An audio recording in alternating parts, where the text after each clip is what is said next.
Welcome to our office. Thank you. Now you are working in Australia in IT sector for more than 3 years. Yeah, almost 3 years. Yeah, I would like to ask your experience working in IT sector in Australia. Sure.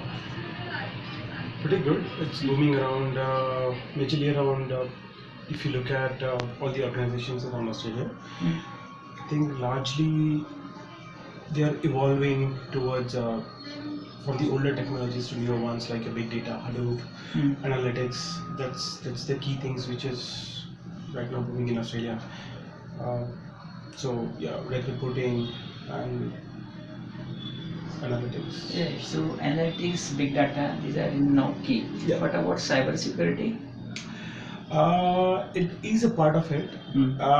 but more than cybersecurity, I think the whole way IT sector works in Australia is going through a massive shift. It's moving from your class traditional project management practices to more of your agile project management ways of working. Mm. So, when there's a whole different view of looking at how you do all your security stuff and things like that. But yes, it does have some space of how IT security and Right. And what about the simple this developer programmers? uh,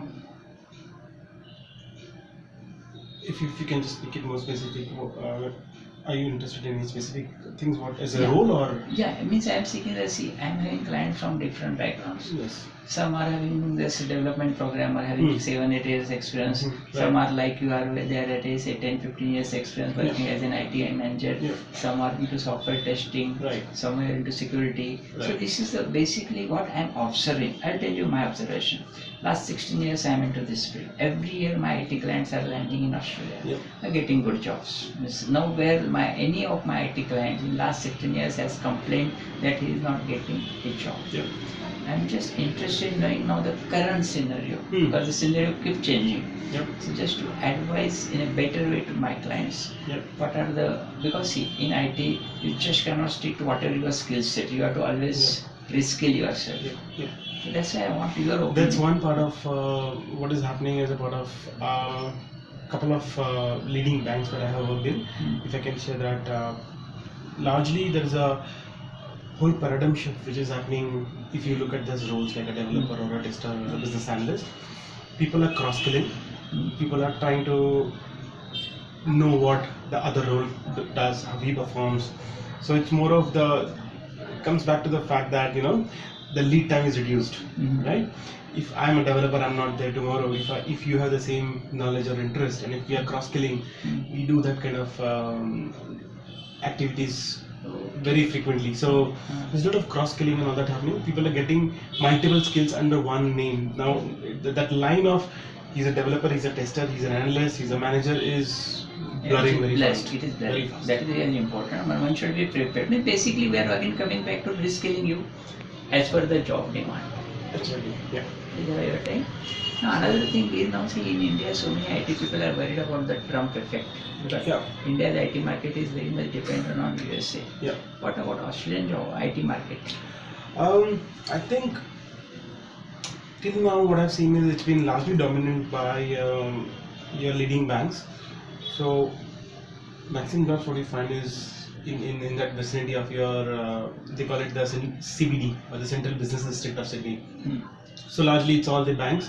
So it's more of a referential market there.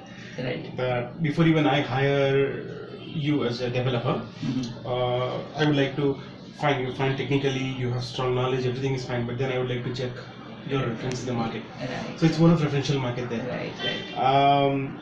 But even smaller companies are rapidly booming. I personally have spoken to a couple of startups kind of companies who are getting into your IT. They're expanding their IT portfolio basically. I have a few names whom I've worked with in the past. They are serving the Australian government sector. So even the government sector is onboarding a lot of big data and analytics kind of things. Right. So it's government to private banks to small time players. So one can assume that Australian IT market is very much Australia oriented.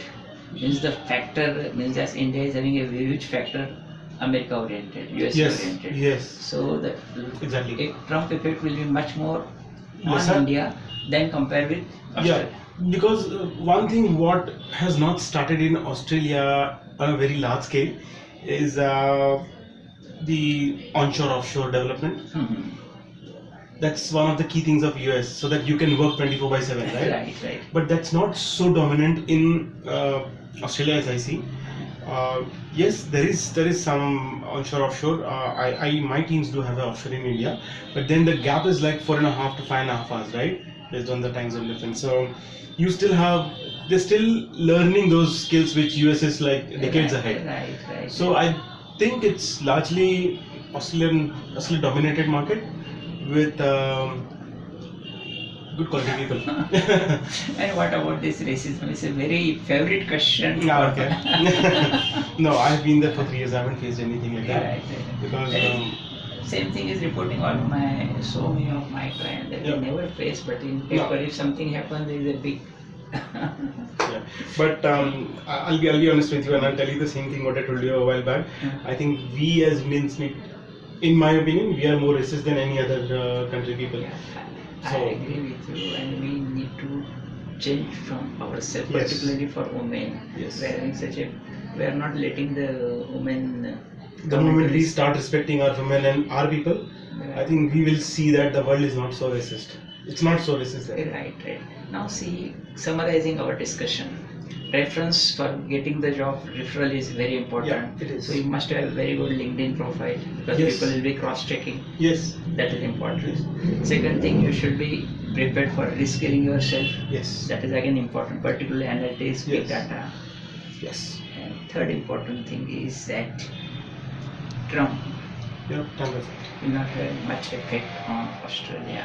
Compare, like if you are comparing with India, Yeah. of course there will be some There will definitely be some kind of something. effect. Yeah. And about this Australian workplace, you can leave your office at 5 o'clock.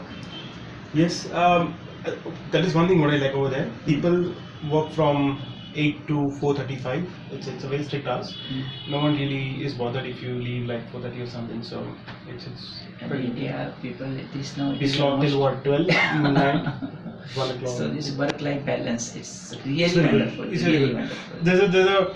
It took me some time to look at how the Australian lifestyle is. Usually, people get up early and leave their children to daycare, and they try to be in office by 7:38, max 8:30, and your work starts kicking in, and I think you're done by 3:30, so that you can probably leave in an hour's time. People do take time. If you look at the quality of work life, people take time 1 hour. I do that. I do 1 hour of exercise in the afternoon, the lunchtime. And post office hours, I do ensure that I do some sports activity. I go for a gym. So that's a good lifestyle to have, Exactly. along with your 8 hours of work. Right. So I think that is widely respected. People really appreciate that you have a secondary interest which was at the back of your mind, and you are living it, kind of, like exercise, gym, that is leading the life, because life is you will be getting only once. healthy mind and a healthy body. So Right. yeah, it's good. I'm really happy that you enjoyed this important snippets Likewise. about your life. So Thank you for coming you and so much. sharing this thing. Thank you for Wishing you all the best. Thank you. Thank you.